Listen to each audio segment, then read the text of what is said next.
always thinking about these things because to me life is very precious. It's very special. We're here for such a short time that everything on this earth should have a reason, should have a beneficial purpose. And I feel like everything does, except for fleas. No? Fleas do nothing at all beneficial. I always thought at times like this when we can't figure it out for ourselves, wouldn't it be great if we could just pick up the phone and call up God and ask him these things? Just pick up the phone and call up God. Yeah, hi God, this is Ellen. Ellen.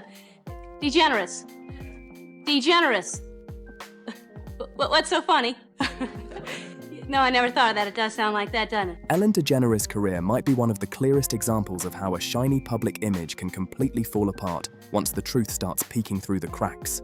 For years, she built her empire on one simple message: be kind. That phrase was everywhere, on her merch, echoed at the end of every show, and woven deep into her brand's identity.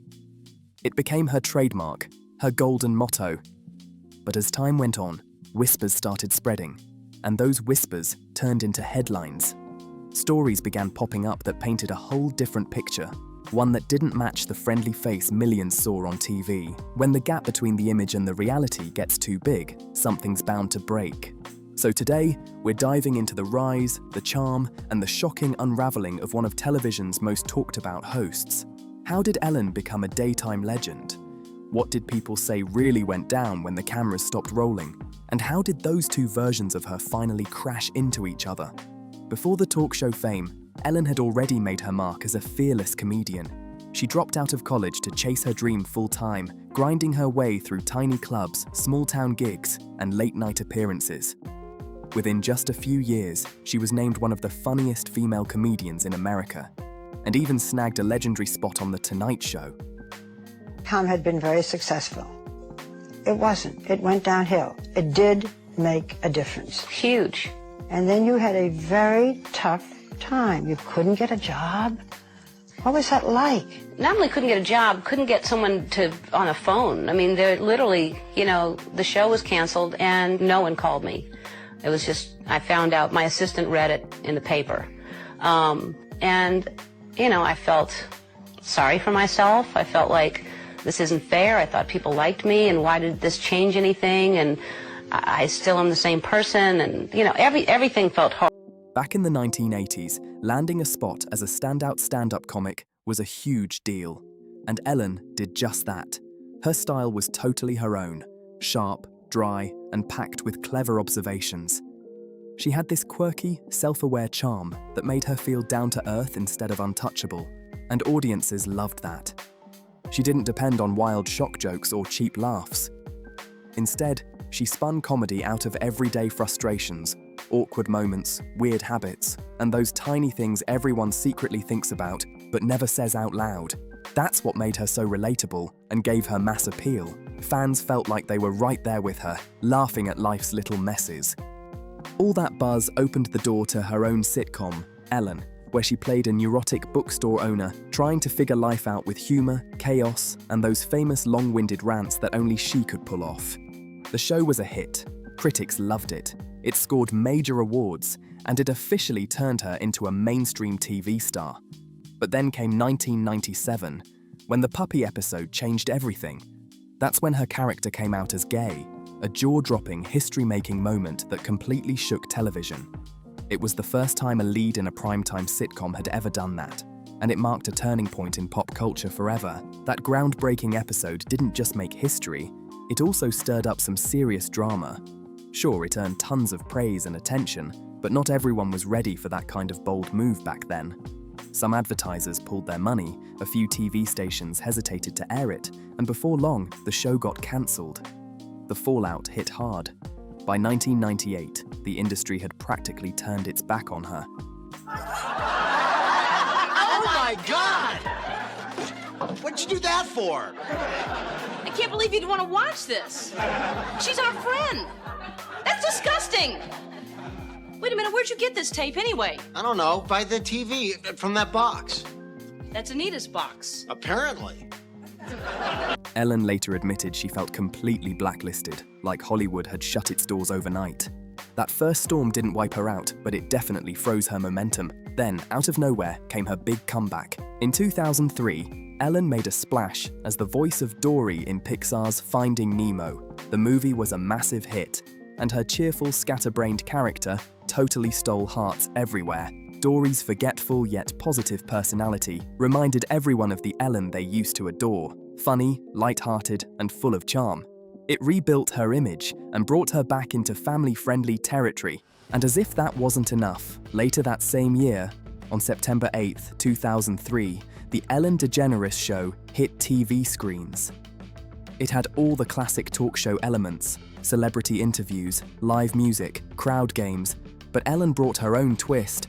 She'd dance onto the stage with her signature energy, joke around with the audience, and hand out jaw-dropping gifts like it was Christmas every day. Her kindness acts, those surprise giveaways, it all made her the sweetheart of daytime TV again. I'm sorry, that's embarrassing and everything, but let that be a lesson to you, because you think you think nobody's watching you and you just need to be a good person just because you want to be a good person. You go sit in that Ellen jail over there right now.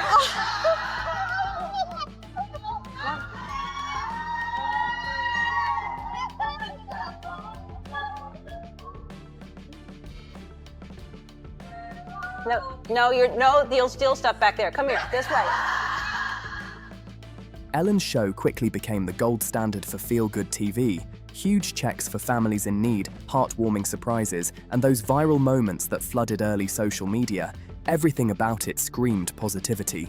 The message was crystal clear: kindness and good vibes always win, and the ratings proved it. For nearly 20 years, the Ellen DeGeneres show dominated daytime television, racking up over 80 major awards and cementing Ellen as one of the most powerful figures on screen. She was ahead of her time too, using Twitter and YouTube before most shows even knew what going viral meant. Every clip, every laugh, every dance move turned into a shareable moment that made her brand unstoppable. At her peak, she wasn't just a talk show host. She was a full-blown empire. But behind that shiny, polished image, small murmurs were starting to bubble up. Whispers from people who had worked with her, assistants, writers, crew members, quietly painting a different story. At first, it was just background noise in the industry, little bits of gossip that never hit the mainstream. But insiders began hinting that the atmosphere behind the scenes didn't match the cheerful, be kind energy seen on TV. Cheerios box right there, and here's the big part. If you have a box of Cheerios under your seat, I'm going to give you a special surprise gift. So check and see if you have a box of Cheerios under your seat.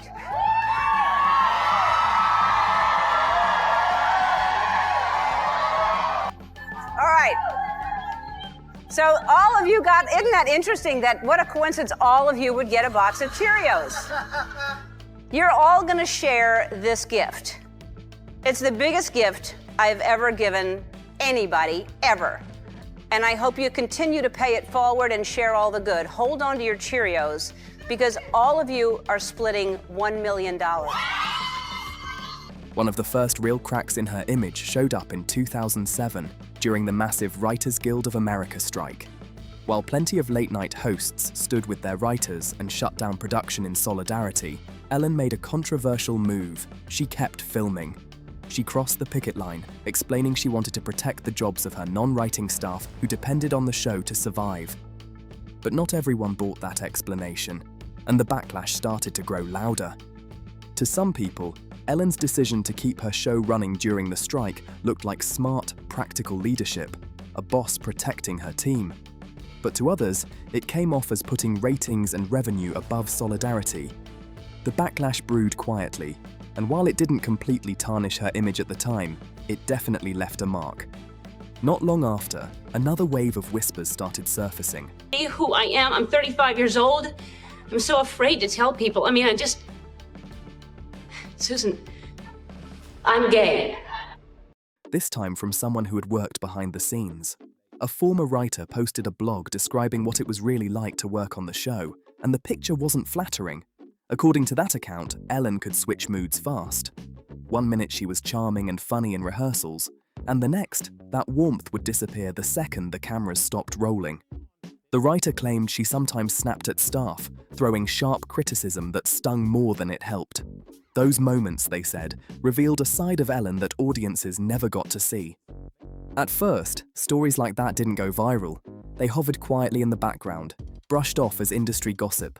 But they planted a seed, because when your entire empire is built on kindness, even a few cracks can turn into something big. The bigger the pedestal, the harder the fall once the shine starts fading. For years, the whispers stayed in the shadows while the show kept thriving.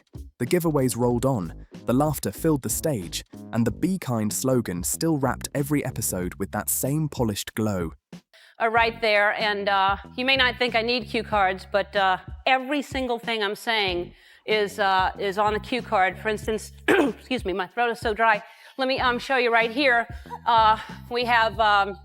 But behind all that positivity, the tension was slowly building.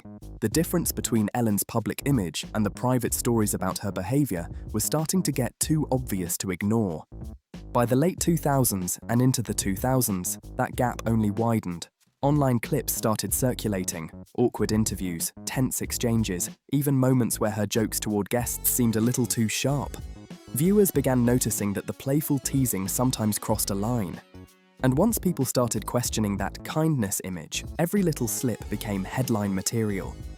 The internet wasn't just watching anymore, it was analyzing. Some fans brushed off Ellen's sharp moments as just her dry sense of humor, part of her charm.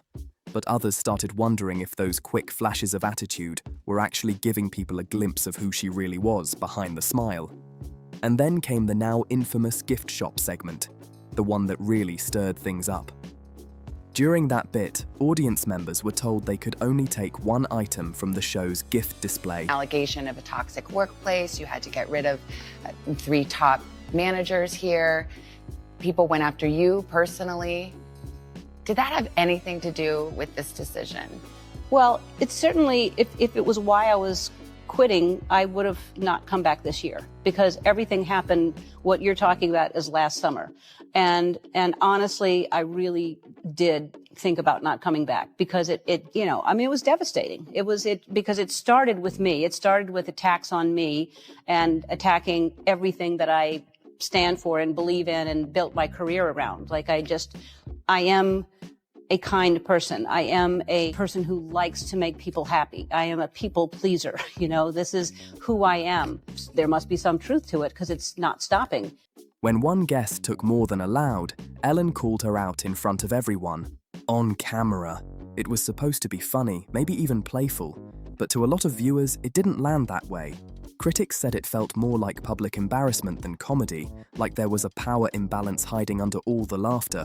What some saw as a joke, others saw as a moment of humiliation. And that hit differently for a host whose brand was built on kindness. Individually, these moments might have faded away as harmless clips, but together, they started forming a pattern that just didn't line up with her "be kind" image. The vibe was shifting, and soon major media took notice. Then came the headline that shook everything. The New York Times published an article titled, "Ellen DeGeneres is not as nice as you think." That piece broke down her return to stand-up and dug into the growing tension between Ellen's on-camera positivity and the real-life expectations of her as the symbol of kindness. And she would laugh, because I was hoping she was going to say, "Ed, you can't be yelling at crew this way. You can't be yelling at people this way." She laughed and she said, "Every production needs their dog." Meaning Ed is her dog. Like her attack dog. Her attack dog, so therefore she doesn't need to do that. Ellen didn't stay silent either. She hit back in interviews, saying it genuinely hurt her to hear people say she wasn't nice. She insisted she'd always tried to live up to that message from the very beginning, that her intention had never changed, even if the perception had. Ellen had always said her show was meant to be a happy place. She made it clear, no yelling, no bad vibes, everyone should feel proud to work there. Publicly, she pushed the idea that positivity wasn't just encouraged, it was the rule. But by mid-2020, that entire image came crashing down. In July of that year, BuzzFeed dropped a bombshell investigation that flipped the narrative overnight. The report included testimonies from 1 current and 10 former employees of the Ellen DeGeneres show, and what they described was far from the joyful workplace everyone saw on TV. According to their accounts, the environment behind the scenes was toxic. They said upper management showed blatant favoritism, made inappropriate comments, and even discouraged staff from speaking up about serious issues. One former employee was quoted saying, "The kindness seen on television only happens when the cameras are on." That one line hit like a thunderclap because it directly challenged everything Ellen's brand stood for.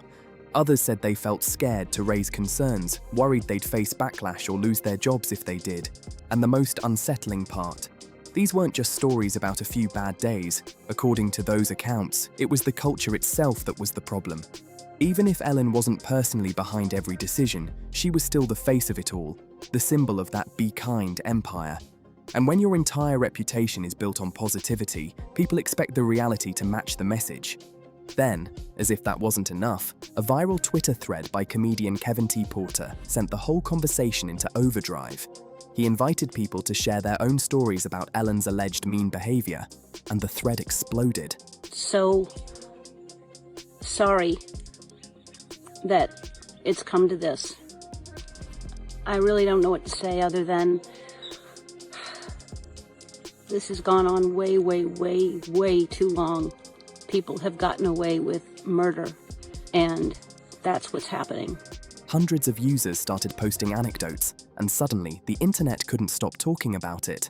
The legend of daytime kindness had officially become a trending controversy. Some of the stories were small, others were harsh.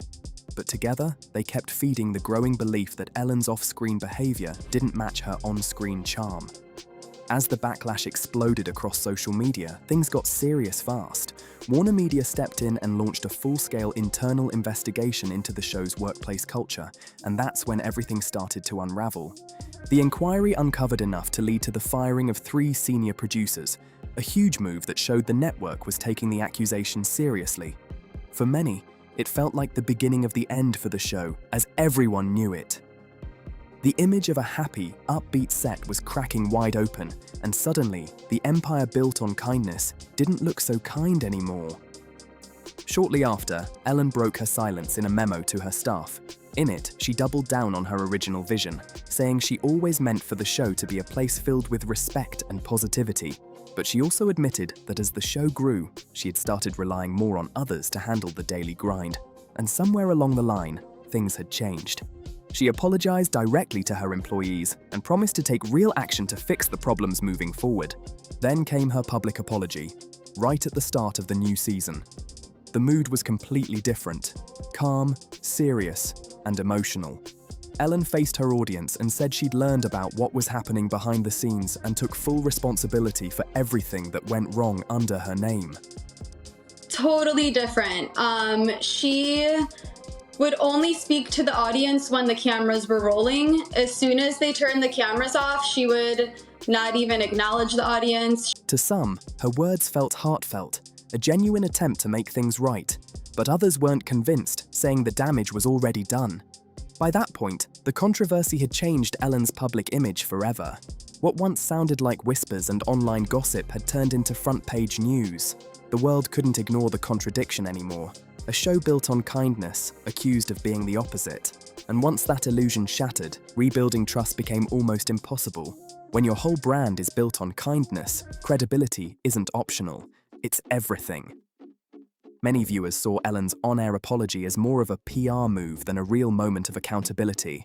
Still, she tried to rebuild trust during season 18, thanking fans for sticking around and insisting things had changed behind the scenes. But the ratings told another story. By the start of that season, over 1 million viewers had tuned out, and the decline only grew worse. The audience that once adored her upbeat energy wasn't as loyal anymore. Inside the industry, executives could see it. Daytime TV runs on stability, sponsors, and image, and a brand built on positivity can't survive a hit like that for long. In May 2021, Ellen announced that season 19 would be the show's final run. Publicly, she said it was a creative decision, that she'd achieved everything she wanted and was ready for a new chapter. But when interviewers asked if the controversy played a role, her tone hardened. She denied it had anything to do with her exit and even called the backlash exaggerated, hinting it might have been coordinated.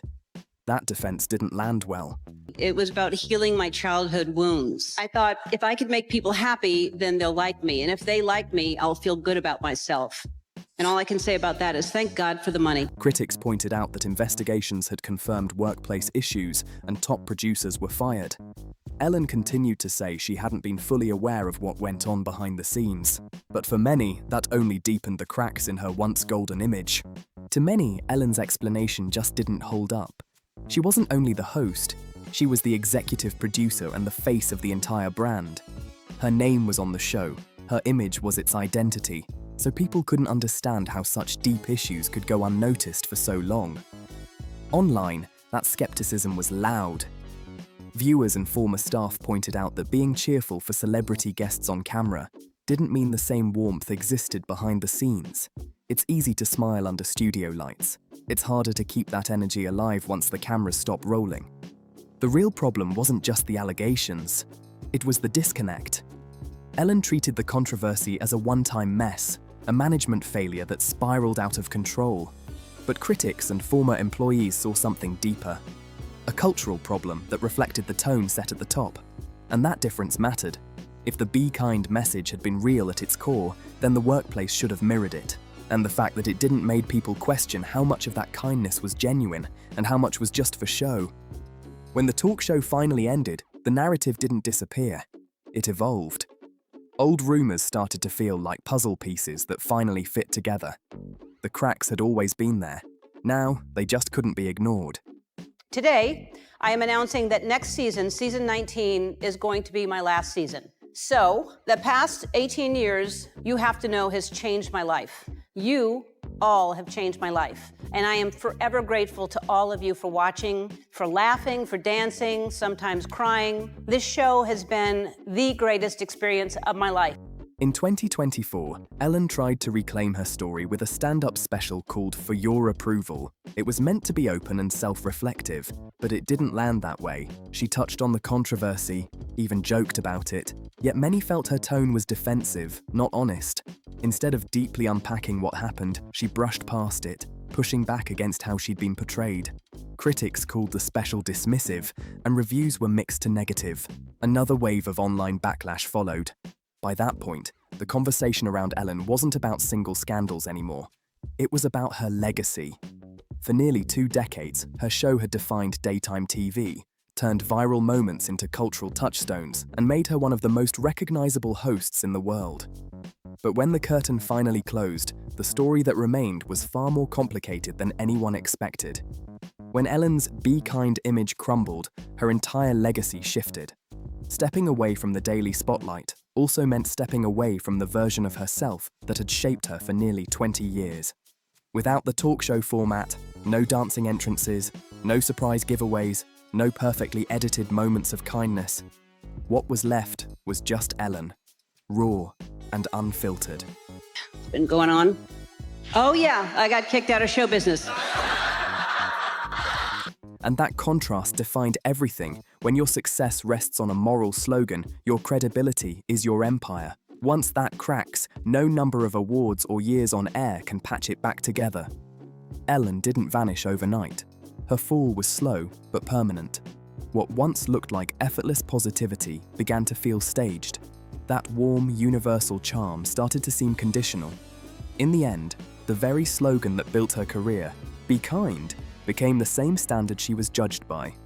That's the true irony of building a brand around virtue. When it slips, the fall hits harder than anyone expects. Ellen's story isn't just about one talk show or one scandal. It's about what happens when the image the world sees collides with what happens off camera. When an empire is built on morality, one crack in that foundation can make the whole thing shake. So now it's your turn. What do you think? Was Ellen unfairly targeted, or was this a long overdue reckoning? Has the world become too harsh on public figures, or did her image simply outgrow the truth? Drop your thoughts below. I want to know what side you're on. If you like this breakdown and want more deep dives into the rise and fall of Hollywood power players, hit that like button, share this video, and subscribe for more. Thanks for watching, and stay tuned, because there's always more behind the spotlight.